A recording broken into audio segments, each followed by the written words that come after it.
রাজ্য রাজনীতিতে বারে বারেই তাকে নিয়ে আলোচনা হয়। মুর্শিদাবাদে বাবরি মসজিদে ভিত্তিপ্রস্তর স্থাপনের পাশাপাশি নতুন দলও খুলেছেন তিনি। তারপর থেকে তাকে নিয়ে চর্চা যেন আরও বেড়ে গিয়েছে। বুঝতেই পেরেছেন এতক্ষণ কাকে নিয়ে কথা বলছি। তিনি হচ্ছেন জনতা উন্নয়ন পার্টির শীর্ষ নেতা তথা বাবরি মসজিদের পৃষ্ঠপোষক হুমায়ুন কবির।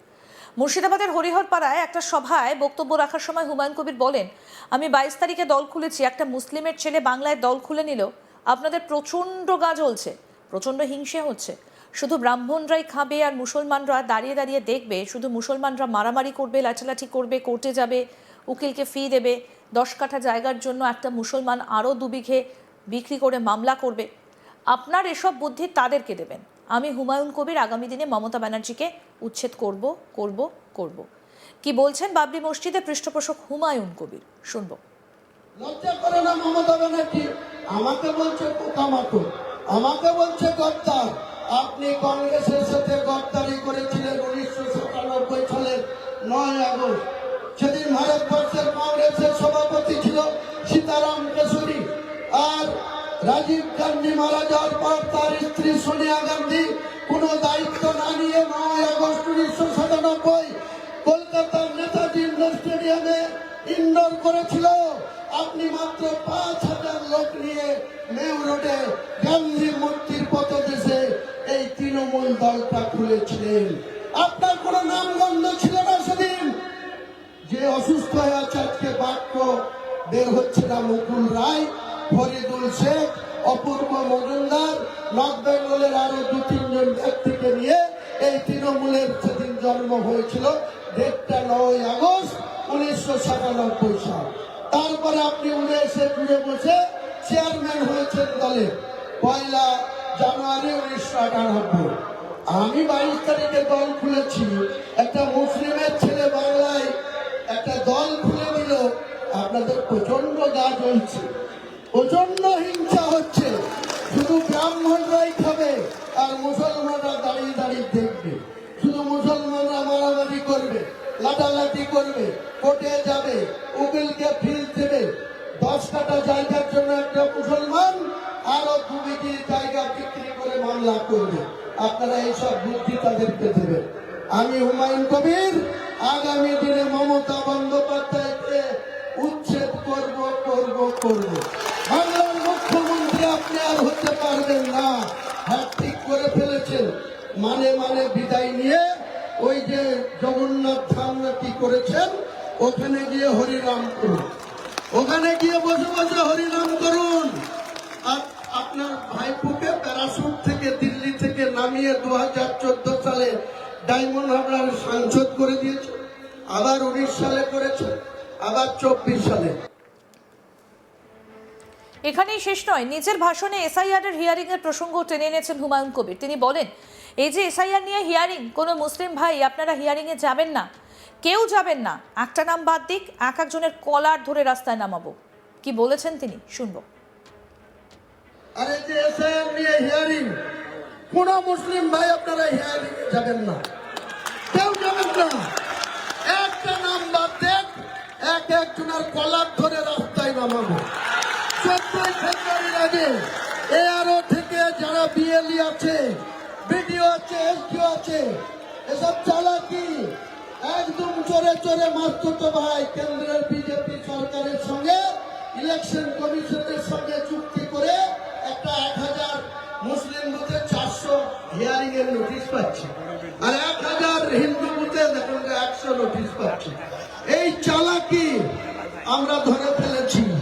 আমি তো পরশুদিন কলকাতায় প্রেস কনফারেন্স করে বলে দিয়েছি, কোন মুসলমান ভাই আপনারা হিয়ারিং এ কোনো চিন্তা করবেন না, যাবেনই না, আপনাদের নাম বাদ যাবে না। যারা আপনারা ফর্ম পেয়েছিলেন, আপনারা ফর্ম ফিল আপ করে দিয়েছেন, রিসিপ্ট কপি আছে। ইলেকশন কমিশন বা মমতা ব্যানার্জি বা এই জেলা শাসকরা বা চিফ সেক্রেটারিরা কারো ক্ষমতা নাই আপনাদের নাম বাদ দেয়। নাম বাদ দিলে আমরা এক অফিসারকে কলার ধরে বের করবো রাস্তায়। আমি হুমায়ুন কবির নেতৃত্ব দেব, আমি হুমায়ুন কবির নেতৃত্ব দেব। আননেসেসারি মানুষকে হ্যাকেল করলে, আমি বলেছিলাম মুর্শিদাবাদের পুলিশ প্রশাসনকে, আমরা শান্তিপ্রিয়ভাবে এই শাসক দলের বিরুদ্ধে দল করছি, সবার অধিকার আছে দল করার, কোন পছন্দের দল করবে, কে টিএমসিতে থাকবে আর কে টিএমসি ছেড়ে জনতা উন্নয়ন পার্টিতে আসবে, কে সিপিএম এ থাকবে, কে সিপিএম ছেড়ে জনতা উন্নয়নে আসবে, কে কংগ্রেস করবে। কংগ্রেস তো 50 বছর হয়ে গেল, বাংলার মানুষের কাছে তাদের কোনো গ্রহণযোগ্যতা নেই। টানা 50 বছর, 1977 সাল, আজকে 2026 সাল, লক্ষ্য করুন, সেই যে হেরেছে 77 সালে জ্যোতিবাবুদের কাছে, আজ পর্যন্ত কংগ্রেস শুধুমাত্র এই মুর্শিদাবাদে এখনো অধীর রঞ্জন চৌধুরী আর মালদাতে ঈশা খান চৌধুরী। প্রথমে 6টা সংসদ ছিল, 35টা বামফ্রন্টের ছিল। 2004 সালে মমতা একা ছিল তৃণমূলের সংসদ, 6 আর 7 আর 35টা লেফট ফ্রন্টে 2004 থেকে 2009। 35 থেকে নেমে এলো বামফ্রন্ট 15তে, 1 থেকে মমতা ব্যানার্জি উঠে গেল 19-এ, কংগ্রেস ছিল 6। ওই দীপা দাসমুন্সি রায়গঞ্জ, মুর্শিদাবাদের 3, মালদার 2, এই 6টা। আজকে একটা ঠিক করছে। হুমায়ুন কবির এদিন নিশানা করেছেন রাজ্যের মুখ্যমন্ত্রী মমতা বন্দ্যোপাধ্যায়কে এবং তিনি বলেছেন যে এসআইআরে যদি ডাকা হয় তাহলে যেন কেউ একজনও যাবেন না, একটা নাম বাদ পড়লে তিনি বুঝে নেবেন, বলছেন হুমায়ুন কবির। রাজ্য রাজনীতিতে বারে বারে খবরের শিরোনামে উঠে এসেছেন হুমায়ুন কবির।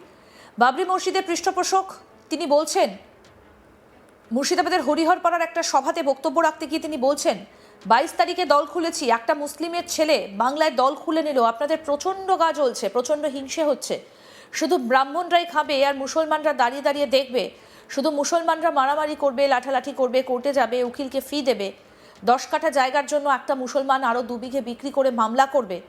আপনার এসব বুদ্ধি তাদেরকে দেবেন। আমি হুমায়ুন কবির আগামী দিনে মমতা ব্যানার্জিকে উচ্ছেদ করব বলছেন হুমায়ুন কবির।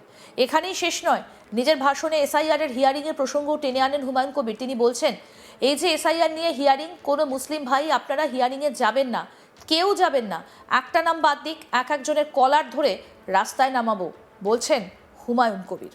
ইতিমধ্যেই তিনি জনতা দল গঠন করেছেন, বেশ কয়েকজন প্রার্থীর নামও তিনি ঘোষণা করেছেন এবং তিনি বলছেন যে এবারে কে মুখ্যমন্ত্রী হবেন রাজ্যের সেটা তিনি ঠিক করবেন এবং সবকটা আসনেই তিনি পারলে প্রার্থী দেবেন, সে কথাও কিন্তু বলতে শোনা গিয়েছে হুমায়ুন কবিরকে। এবং এদিন তিনি রাজ্যের এসআইআর নিয়ে যেমন সমালোচনা করেছেন, তেমনি রাজ্যের মুখ্যমন্ত্রী মমতা বন্দ্যোপাধ্যায়কে তিনি আক্রমণ শানিয়েছেন। তিনি বলেছেন মমতা বন্দ্যোপাধ্যায়কে উচ্ছেদ করব।